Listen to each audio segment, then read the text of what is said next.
Olá, seja muito bem-vindo ao programa Despertar da Consciência. Já estamos no último programa dessa minissérie, né, Sebastião? Nós fazemos 3 séries dentro de uma série, não é isso? A cada 4 programas um assunto e depois eles vão se interligando para formar uma realidade. E o telespectador está de olho nisso, está acompanhando cada programa. Nós já estamos de número 4 nessa 5ª temporada. E a quem agradecemos pela sua audiência, por nos dar a oportunidade de existir como TV Mundo Maior e nesta interação com você e com incontáveis realidades, nós vamos aprimorando a nossa própria personalidade, os nossos estados psíquicos e dinâmicos, não é isso, cara? Exatamente, o assunto, o tema do nosso programa de hoje, os princípios dinâmicos e a reencarnação. Bem-vindo, Sebastião, e bem-vindo com muitas ideias para a gente, por favor. Com muitos princípios dinâmicos e psíquicos. E o que é esse negócio mesmo? Princípios dinâmicos e psíquicos? Será que o telespectador acompanhou o programa passado e os demais? Acho que é melhor a gente retomar as ideias, né? Exato. Ele pode até consultar lá na galeria offline, ver se esses programas estão lá, né? Rever lá na tvmundomaior.com.br, é isto? Exatamente. Então vai lá e dá uma conferida se não está lá, se não tiver, né, envia um e-mail, cobra-nos para que eles estejam lá para você conferir. Então, como nós dissemos no final do programa anterior, os estados psíquicos pode ser cada pensamento elaborado, cada ideia, uma situação vivenciada. São estados que nós idealizamos, gravamos neles os nossos estados já psíquicos e dinâmicos anteriores, que pode ser uma emoção, pode ser uma tristeza, pode ser uma alegria, pode ser uma experiência, um relacionamento com um microelemento ou com um ser humano. Todos esses elementos que nós vamos colhendo nos relacionamentos, nós podemos chamar de estados psíquicos e dinâmicos. Porque nós pensamos, damos formas aos nossos pensamentos a partir de estados psíquicos e dinâmicos já existentes. Porque dinâmico, porque eles estão em num eterno dinamismo. Não tem como parar um pensamento. Eu posso tentar, mas só para pensar em parar um pensamento eu preciso pensar, já é um dinamismo fantástico. E um único movimento da mente já contém todas as leis da vida. Um único movimento de um átomo já interfere em toda a Terra. Então não há como parar esses estados. Eu posso criar situações para aprimorá-los. Agora, se eu penso, eu interajo. Se eu interajo, eu permuto energias, conforme nós falamos. Se eu permutar, eu vou criar vínculos afetivos e até porque eu não vivo sem esses vínculos afetivos, quer sejam com seres da mesma espécie, com seres humanos, com seres do reino animal, com seres do vegetal, porque alguns gostam mais de flores do que de animais, outros gostam mais de animais do que de gente, outros gostam de estar mais junto com pessoas do que de animais e plantas. Então nós temos afetividade por alguma coisa, em algum momento, em algum lugar, como está no capítulo 11 do Evangelho segundo o Espiritismo. Eu posso ter uma afeição por um pedaço de madeira, nós temos aqui pelas bonequinhas, pelas matrioscas, e assim como todos os seres também, nós já conseguimos adquirir essa simpatia por todos os reinos, por todos os estados e manifestações da vida.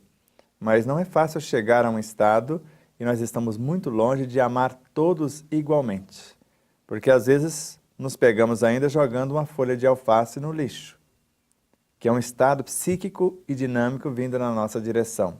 Porque no pé de alface tem as energias, conforme nós dissemos, do pensamento do horticultor, e assim como dos vários elementos que participaram do cenário até o elemento chegar em nossa mesa, ali tem pensamentos, emoções, né, sentimentos, palavras, atitudes, tudo gravado nesse estado psíquico ou nessa consciência embrionária, a partir desses referenciais que ela vai se formando, se constituindo, até chegar no nosso cenário também. Sebastião, tem um trecho do livro que diz assim: a palavra encarnação precisa ser mais bem compreendida. Encarnar ou reencarnar significa animar uma ou várias personalidades com seus veículos de manifestação, à semelhança de um espírito ou de um grupo. Como o faz um experiente diretor de uma ou de várias empresas. Várias personalidades também podem animar um só corpo, da mesma forma que vários diretores gerenciam uma só empresa. Esse trecho é da página 178. Parece complexo, né? Esse trecho vai dar 12 programas também para o futuro, né? Já estamos sinalizando o que vai acontecer no futuro. Isso fica meio complexo para o telespectador que ainda não estudou em profundidade as bases do ensino universal dos espíritos. Mas só de imaginarmos, por exemplo, um legume qualquer, aquele que você gosta de comer no seu dia a dia. Você está ali preparando o seu legume, que pode ser desde um pepino a qualquer outro que você imaginar, um pé de alface, um pé de repolho, qualquer coisa. Ali tem incontáveis realidades de incontáveis frequências, só nele. Quando nós mastigamos qualquer alimento, e vamos supor que você escolheu o alimento como um todo, você pegou lá uma batatinha, uma beterraba, e na íntegra você está trazendo ela para o seu universo, com casca e tudo de preferência, e bem higienizada, e você vai incorporá-la como um todo. Agora você está mastigando. Agora imagine para onde vai isso após a mastigação, o processo de digestão como um todo, onde ela vai ser dissociada, né, em estados subatômicos. E agora esses fragmentos desta beterraba vai estar em todas as 100 trilhões de células do nosso corpo. Você poderia dizer agora, uma só personalidade está encarnada em 100 trilhões de personalidades menores. Esse é o processo. A mesma lei que rege o micro, rege também o macro. Então, quando nós encarnamos um conteúdo, conforme Allan Kardec coloca no Livro dos Médiuns, que o pensamento não seria outra coisa senão o espírito encarnado em nosso corpo, expressando a consciência em forma de inteligência. Então, o pensamento ele pode transformar-se num hormônio. E o hormônio pode viajar em nossa corrente sanguínea e visitar todo o corpo, um só. Ele não precisa ir diretamente para um setor, ele pode ir para um setor ou pode viajar pelo sistema sanguíneo e dar um recado ao corpo inteiro, um só. Mas quantos pensamentos temos a cada 24 horas? 95 mil pensamentos em média, segundo o espírito Joana de Ângeles. Se a cada pensamento é um estado de consciência que encarna um conteúdo no meu corpo, a cada pensamento eu posso criar realidade que vai estar incorporadas, essas realidades, esses estados psíquicos e dinâmicos, na realidade biológica como um todo, na realidade perispiritual, na realidade emocional e outras frequências. É por isso que nós precisamos compreender melhor o processo reencarnatório, até porque eu posso reencarnar a cada segundo conteúdos novos, sem precisar morrer fisicamente. Até porque outros seres morrem e não desencarnam, permanece grudado, apegado ao meio, aos corpos, aos veículos de expressão e etc. Sim. Cada pensamento tem o seu veículo de expressão, só para você ter uma ideia. Ele tem um corpo, um instrumento de manifestação, um pensamento. E assim como cada célula ela tem a sua parte física, ela tem a sua parte psíquica e tem a sua parte espiritual. Um vírus é um ser muito minúsculo em relação a uma célula, só para que você possa mensurar, numa célula dos seus músculos, dos meus músculos, tem em média 2.000 bactérias domesticadas que nós chamamos de mitocôndrias.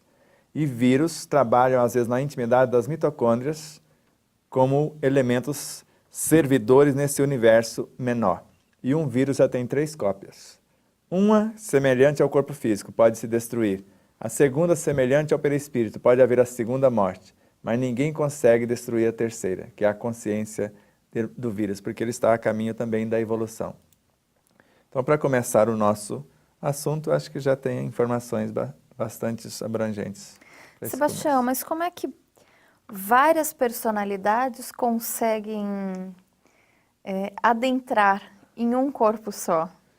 Jesus parece, e o telespectador deve lembrar dessa cena, no momento ele chega numa situação que parecia desequilibrante e questiona: quem é você? Somos muitos. Nosso nome é Legião. naquele momento tinha uma legião de chamados espíritos. Hoje nós sabemos que é o espírito grupo, por isso que nós falamos aí a semelhança de um espírito grupo. Então, gerenciando uma personalidade e ainda não estava dando conta de gerenciar uma personalidade devidamente. Então, vários estados das nossas personalidades podem encarnar numa só, até porque o processo reencarnatório é esse. Eu posso ter animado 1000 personalidades e tirado o fragmento das 1000 para configurar uma só. Eu já teria, em tese, vamos falar assim, acionistas das 1000 empresas vivenciadas com o nome de personalidades anteriormente, gerenciando uma só. Então, esse condomínio atualmente construído, onde a personalidade do Joaquim, que foi pedreiro, ela vai assumir na hora que ele vai fazer essa tarefa. E às vezes, quando ele vai fazer a tarefa, ele aprende com uma facilidade incrível a tarefa, porque ele já tem os caracteres daquela. Ou quando ele vai aprender a carpintaria ou como eletricista. Eu mesmo, quando me candidatei a mexer com eletricidade, numa época que não tinha como, eu acabei fazendo a instalação de 3 residências que até hoje funcionam em harmonia e eu não sabia até então. E com várias coisas simultâneas para fazer o quadro de distribuição de uma casa, porque fazer uma ligação simples, uma só rede sem distribuição é fácil. Mas são as ligações complexas que até então eu não sabia que sabia.